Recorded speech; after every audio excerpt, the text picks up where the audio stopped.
অসুস্থ হৃদয়, হৃদয় যদি অসুস্থ হয়ে যায় এর লক্ষণটা কি? সুন্দর উপদেশ হযরতে জুন্নান মিসরি রাহমাতুল্লাহ আলাইহি ইনি বলছে, নাম্বার 1, সে ইবাদতে স্বাদ পায় না।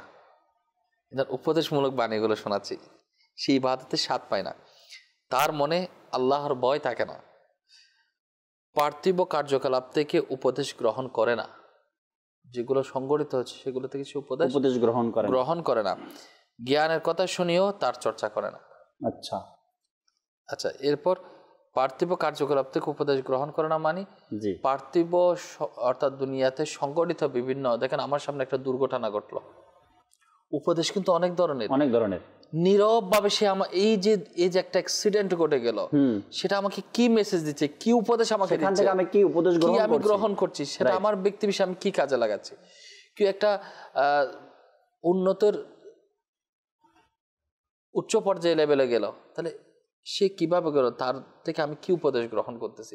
এবং কেউ উন্নতের চরম শিকারে যাওয়ার পরে সে আল্লাহ ওয়ালা হলো না দুনিয়াদার হলো।